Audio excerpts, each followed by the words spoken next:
Ini paling hebat itu penemuan dari Imaduddin Banten ini. Dia mengatakan bahwa para Habib itu nggak ada kaitannya dengan turunan Nabi. Kenapa ini orang pribumi itu pintar-pintarnya blow on ya?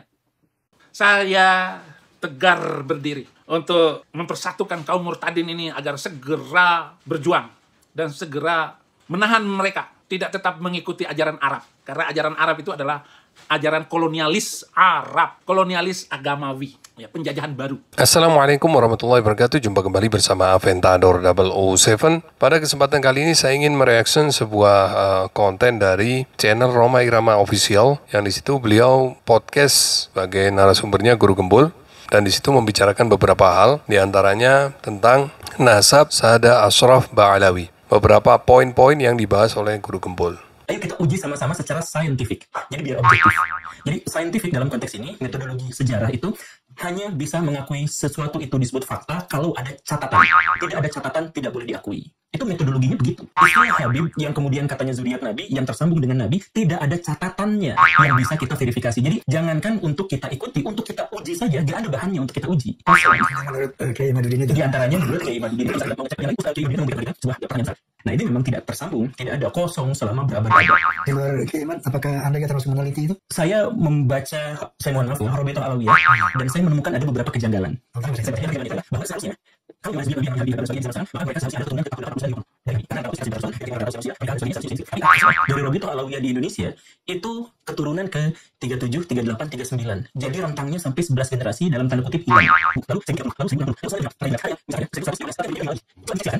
Itu namanya kejanggalan. Janggal, sangat-sangat janggal.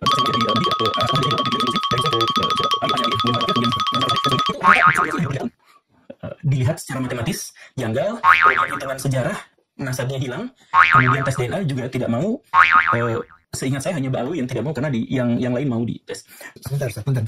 Anda bilang tadi dari susun kasus nasab ya, hilang, terputus. Anda meyakini itu? Sampai sejauh ini saya masih taklid pada Ustadz Imaduddin. Oke. Sebelum kita lanjutkan, bagi teman-teman yang belum subscribe, silakan subscribe, like, and share sebanyak-banyaknya video ini. Ada sebuah makalah mengatakan, likulli fannin rijaluh wa likulli rijal fannuh wa man takallama bighairi fannihi ata bil ajaib. Dalam segala bidang itu ada ahlinya, dan setiap orang itu memiliki keahlian di bidangnya masing-masing. Dan siapa yang bicara di luar keahliannya, maka yang keluar darinya adalah keanehan-keanehan. Ya, seperti yang kita lihat ini, banyak sekali keanehan-keanehan yang keluar dari Guru Gembul. Kenapa? Ya karena bukan bidang dia gitu. Sehingga apa yang disampaikan ya berdasarkan nalar-nalar dia aja. Contohnya yang pertama, Uji sama-sama secara saintifik. Jadi biar objektif. siapa sih yang mempunyai otoritas untuk menguji suatu nasab? Apakah semua orang boleh menguji nasab, apalagi itu nasab orang lain? Di dalam Islam itu ada aturannya, ada ulamanya yang mengatur itu semua, dan itu ada konsekuensi hukumnya. Apalagi mengenai ta'nun nasab, yaitu menyerang suatu nasab, itu dosa besar sekali. Di Islam itu kita memiliki ulama nasab, atau yang dikenal nasabah. Jadi seorang nasabah itu orang yang memang memiliki keahlian dalam ilmu nasab, dan setiap nasabah itu pasti dia juga seorang muarikh, seorang ahli sejarah. Tapi tidak semua ahli sejarah itu juga ahli nasab. Jadi kalau ingin menguji suatu nasab, itu yang memiliki otoritas adalah para nasabah, bukan sembarangan orang. Ya, jadi tidak menimbulkan fitnah dan huru-hara gitu loh. Dalam ilmu nasab itu seperti yang tertulis dalam kitab Rasail fi Ilmi Nasab. Itu dikenal ada 5 metodologi. Yang pertama as-syuhrah wal istifadah. Ini yang disunnahkan oleh Rasulullah dan maktub di dalam kitab Sahih Bukhari. Ketika Rasulullah SAW sampai pada suatu daerah, kemudian Rasulullah bertanya kepada orang-orang di sana, siapa mereka ini? Mereka menjawab bahwa ini adalah Bani Rabi'ah. Maka Rasulullah mengisbat bahwa mereka adalah Bani Rabi'ah. Itu namanya as-syuhrah wal istifadah. Telah masyhur dan dikenali oleh masyarakat bahwa ini adalah bagian dari satu kaum. Seperti halnya Saada Ashraf Ba'alawi. Seluruh dunia dari zaman ke zaman mengenali bahwa Saada Ashraf Ba'alawi adalah min dzurriyyat Rasul, dari jalur Imam Ubaidillah bin Ahmad bin Isa bin Muhammad bin Ali Al-Uraidi bin Ja'far As-Sadiq bin Muhammad Al-Baqir bin Ali Zainal Abidin bin Husain Asy-Syahid bin Ali bin Abi Thalib, suami Sayyidah Fatimah Zahra binti Rasulullah sallallahu alaihi wasallam. Kemudian metodologi yang kedua adalah yaitu Kutubun Nasabin, atau catatan para ahli nasab yang thiqah. Itu metodologi yang kedua. Dan yang ketiga adalah qiyamul bayyinah syar'iyyah, adanya bukti persaksian secara syariat agama. Yang keempat adalah at-ta'rifa qabila wa tuqirra, adanya pengakuan dari kabilahnya. Kemudian yang terakhir adalah an ya'rifa rajulun aqilun wa yuqirra, adanya pengakuan seorang laki-laki yang berakal bahwa si fulan adalah anaknya. Cukup 5 metodologi ini. Sebenarnya dalam ilmu nasab itu metodologinya ya itu tadi. Metodologi atau turuk. Apabila salah satu terpenuhi sudah cukup. Beda dengan syurut atau syarat. Kalau syarat misalnya ada 5 syarat, 5 syarat itu harus terpenuhi semua. Tapi kalau turuk misalnya ada 5 turuk, salah satu diantaranya terpenuhi maka sudah cukup. Itu yang dinamakan turuk atau metodologi dalam penetapan nasab. Bukan seperti yang diomongkan oleh guru gembul. Ya. Nah, kemudian Guru Gembul juga mengatakan tentang metodologi sejarah. Jadi saintifik dalam konteks ini, metodologi sejarah itu hanya bisa mengakui sesuatu itu disebut fakta kalau ada catatan. Tidak ada catatan tidak boleh diakui. Itu metodologinya begitu. Apakah seperti itu metodologi sejarah? Guru Gembul pun tidak memahami metodologi sejarah. Metodologi sejarah adalah langkah-langkah sistematis yang digunakan sejarawan untuk meneliti, mengumpulkan, menganalisis, dan menyajikan informasi tentang masa lalu. Nah, ini ya adalah proses yang kompleks dan membutuhkan keterampilan berpikir, kritis, analitis, dan kemampuan menulis yang baik. Jadi, bukan kalau nggak ada catatannya berarti harus ditolak. Nggak begitu. Sejarah itu tidak harus tertulis. Kalau Anda bicara tentang metodologi sejarah, lalu Anda mengatakan kalau nggak tertulis berarti harus ditolak. Itu masalah itu nanti. Ya, secara umum metodologi sejarah dapat dibagi menjadi 4 tahap utama. 1 yaitu heuristik, yaitu pengumpulan sumber. Tahap pertama dalam penelitian sejarah adalah menemukan sumber-sumber yang relevan dengan topik yang sedang dipelajari. Kalau misalnya mau melakukan penelitian tentang sejarah Imam Ubaidillah, misalnya, seperti yang dilakukan oleh Gus Rumel, maka Gus Rumel menggunakan metodologi ini. Ini beda dengan Imad. Imad kan cuma mengandalkan internet. Katanya melakukan kajian dengan metodologi pustaka. Tapi pustakanya mengandalkan internet. Sementara objek yang diteliti adalah seseorang yang hidup sekitaran 1100 atau 1200 tahun yang lalu di satu lembah di Hadramut yang jaraknya ribuan kilometer dari Indonesia, dengan adat budaya yang jauh berbeda dengan Indonesia, bahasa yang berbeda dengan Indonesia, dan dia mengkajinya hanya mengandalkan internet tanpa mau memahami budaya setempat, adat istiadat setempat, tanpa memperhatikan aspek sosiologis, antropologis. Mana bisa? Nah, sumber-sumber sejarah dapat berupa: 1. Sumber primer, yaitu sumber yang dibuat pada masa yang sedang dipelajari, seperti dokumen resmi, surat, catatan harian, memoir, karya sastra, dan artefak. Jadi tidak harus berupa suatu catatan manuskrip, bisa tempat peninggalannya, misalnya petilasan atau makamnya atau apapun yang bisa menjadi saksi sejarah tentang adanya objek yang diteliti. Kemudian sumber yang berikutnya adalah sumber sekunder, yaitu sumber yang dibuat setelah masa yang sedang dipelajari, seperti buku, teks, artikel, jurnal, dan film dokumenter. Misalnya masa Imam Ubaidillah, sumber-sumber primer pada masa Imam Ubaidillah, dan juga sumber-sumber sekunder pada masa setelah Imam Ubaidillah, seperti kitab-kitab setelahnya, manuskrip-manuskrip setelahnya, sumber-sumber yang lain, bagaimana perkataan, ucapan ulama-ulama pada waktu itu, bagaimana sanad keilmuan yang nyambung kepada beliau, siapa saja orang yang memiliki sanad itu, dan bagaimana orangnya. Banyak hal yang perlu dipelajari, tidak hanya mengandalkan kitab Asy-Syajarah Al-Mubarakah yang itu pun masih problematik, siapa penulisnya sampai sekarang tidak ada yang tahu, hanya diklaim oleh Wahid bin Syamsuddin. Wahid bin Syamsuddin adalah penyalinnya. Wahid bin Syamsuddin mengklaim bahwa penulisnya adalah Ar-Razi. Pentahkiknya pun masih syak apakah yang dimaksud Ar-Razi di sini adalah Imam Fakhruddin Ar-Razi. Sementara Wahid bin Syamsuddinnya itu siapa? Tidak ada yang tahu, alias rajul majhul, tidak jelas jeruntungannya. Dan dia pun selesai menyalin pada tahun 825 Hijriah. Tidak bisa di cross check dengan salinan sebelumnya. Artinya apakah salinan yang ditulis oleh Wahid bin Syamsuddin ini sesuai dengan salinan yang sebelumnya? Tidak bisa dibuktikan juga. Dan isi kitab itu pun problematik. Dan di kitab itu pun jelas ditulis bahwa kitab itu hanyalah sebuah mukhtasar, alias hanya sebuah rangkuman. Artinya kalau rangkuman tidak ditulis keseluruhan. Dan pada masa itu tidak seperti sekarang. Alat-alat informasi itu sedemikian modern, ada telepon, ada WhatsApp, ada internet, ada lain-lain. Juga alat-alat transportasi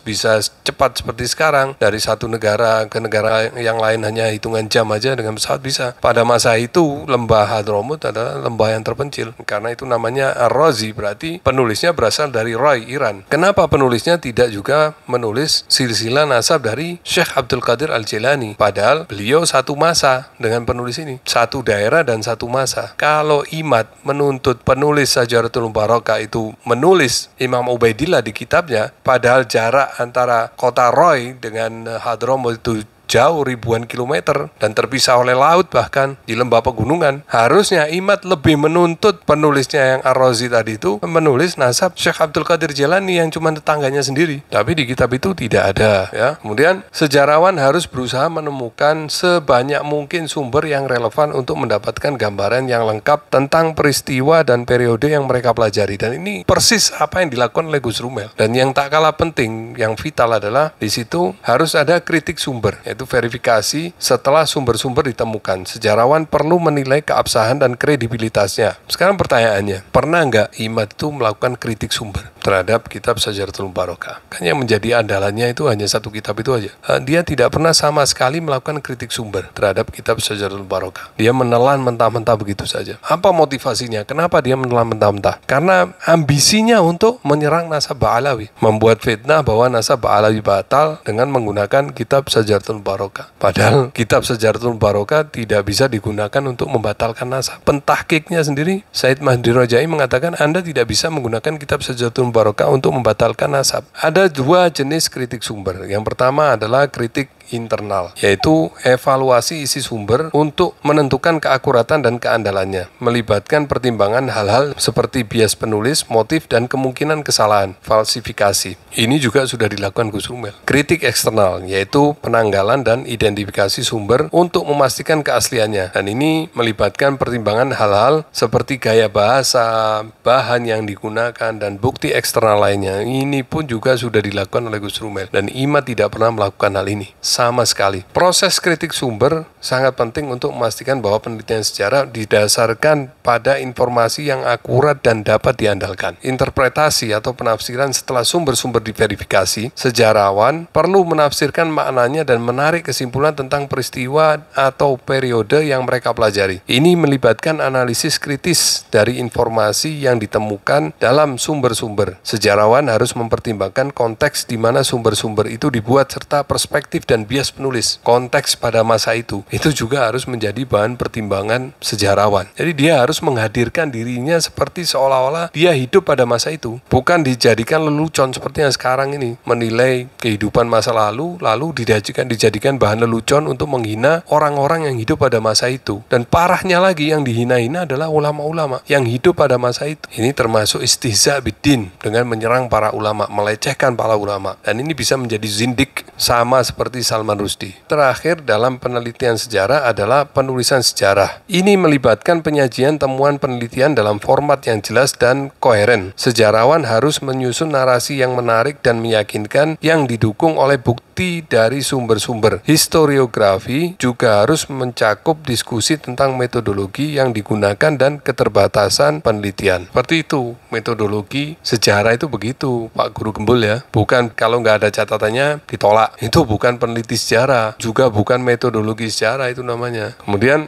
nah ini memang tidak tersambung, tidak ada kosong selama berabad-abad. Tidak tersambung, kosong selama berabad-abad. Bagaimana Anda bisa mengambil kesimpulan seperti ini? Anda sendiri tidak melakukan penelitian. Apakah Anda tidak memikirkan implikasi dari omongan Anda ini terhadap diri Anda? Kalau terhadap Ba'alawi nggak ada implikasi apa-apa. Mau Anda mengatakan nasab Ba'alawi itu tidak tersambung, kosong selama 1000 tahun atau 2000 tahun, nggak ada implikasinya. Nasab Ba'alawi tetap sahih. Tapi implikasinya terhadap diri Anda sendiri. Ya, karena Anda melakukan ta'nun nasab. Anda tidak melakukan penelitian, Anda tidak melakukan kajian, Anda tidak melakukan kritik terhadap sumber informasi yang Anda dapatkan. Anda asal comot aja apa yang dikatakan oleh Imad, Anda percaya bulat, Anda taklid buta kepada Imad. Imad pun tidak bisa membuktikan bahwa nasab Ba'alawi itu tidak tersambung dan kosong selama berabad-abad. Dia cuma mengandalkan internet. Imad hanya tahu bahwa Syekhus Syaraf Al-Ubaidili itu hanya mencatat satu kitab, yaitu Tahdhibul Ansab. Kenapa Imad tahunya hanya itu? Ya karena cuma itu yang bisa diakses di internet. Imad tidak memahami bahwa Syekh Syaraf Al-Ubaidili itu menulis beberapa kitab, diantaranya Syekh Al-Umari, penulis kitab Al-Majdi. Syekh Al-Umari ini adalah murid dari Syekh Syaraf Al-Ubaidili. Al-Umari menyaksikan gurunya, yaitu Al-Ubaidili, menulis sebuah kitab yang diberi judul Al-Intisar li Bani Fatimatil Abrar. Di situ Al-Ubaidili menulis bahwa Imam Ahmad Al-Abah hijrah bersama putranya yang bernama Abdullah. Dan juga di kitabnya yang lain seperti Al-Hawi. Dan ini kitab tidak bisa diakses lewat internet, tidak juga bisa dibeli di toko-toko kitab. Itu harus dicari. Bisa itu mungkin sudah menjadi koleksi pribadi dari seorang nasabah, bisa jadi itu kitab adanya di museum, mungkin di Istanbul, mungkin di London, mungkin di mana, di Saudi. Tapi yang jelas para nasabah mengetahui bahwa Al-Ubaidili memiliki kitab tersebut dan di dalamnya ada catatan itu. Dilihat secara matematis, janggal. Di dalam metodologi ilmu nasab itu tidak dikenal penggunaan ramalan matematika. Itu cuman karangannya Guru Gembul aja. Makanya likulli fannin rijaluh wa likulli rijal fannuh wa man takallama bi ghairi fannihi ata bil ajaib. Ya, seperti ini. Yang muncul keanehan ya karena yang ngomong bukan ahli di bidang ini, sehingga yang keluar ya keanehan-keanehan. Kemudian tes DNA juga tidak mau. Guru Gembul, para ahli fikih memutuskan haram menggunakan tes DNA untuk mengisbat atau mengibtol nasab jauh, kecuali nasab dekat. Misalnya korban tsunami Aceh, ada anak yang terlepas dari orang tuanya. Nah, setelah dewasa dia ingin mencari orang tuanya, kemudian menggunakan tes DNA untuk memastikan itu bisa. Atau untuk korban kejahatan, itu bisa menggunakan tes DNA. Tapi untuk nasab jauh haram. Dan lagi begini, untuk memastikan apakah seseorang ini keturunan Nabi Muhammad atau bukan, itu memerlukan yang paling utama adalah sampel. Dan tidak mungkin mengambil sampel dari jasad Rasulullah, tidak mungkin. Mengambil sampel dari jasad Imam Ali juga nggak mungkin. Dari rambut Rasulullah, siapa yang bisa memastikan bahwa itu benar-benar rambutnya Rasulullah? Nggak bisa. Lalu yang selama ini digadang-gadang oleh Sugeng itu apa? Itu cuman teori probabilitas berdasarkan statistik, bukan satu kepastian definitif. Itu pun Sugeng tidak melakukan penelitian, dia hanya mencomot hasil penelitian statistik beberapa saintis seperti Michael Hammer, Skorecki. Michael Hammer dan Skorecki mengambil sampel dari orang-orang Yahudi Kohenim, Yahudi Levi, dan orang-orang Bani Israel biasa, diambil sampelnya kemudian diuji. Nah, dilihat prosentasenya secara statistik. Kemudian diketahui bahwa 46,1% itu berhaplogrupkan J1 JP58. Maka probability-nya, kemungkinannya adalah J1 JP58, itulah probability, kemungkinan. Itu pun pengambilan sampelnya itu secara self-claim. Jadi orang-orang yang mengklaim dirinya sebagai Kohen ini, orangnya sendiri yang mengklaim. Bukan telah diverifikasi oleh ahli genealogi bahwa orang ini memang benar-benar nasabnya tercatat, tersambung hingga ke Nabi Harun, enggak. Nah, dari situlah dihitung SNPs Nabi Ibrahim, kemudian dihitung SNPs Nabi Ismail, kemudian dihitung hingga ke masa Nabi Muhammad SAW. Kemudian diperkirakan bahwa inilah SNPs atau haplogrup Nabi Muhammad SAW. Kemudian Sayyidina Ali, Sayyidina Hasan, dan Sayyidina Husain juga begitu, berdasarkan hitung-hitungan probability Kohenim tadi. Kemudian sekarang setiap orang yang mengklaim sebagai keturunan Rasulullah, mereka harus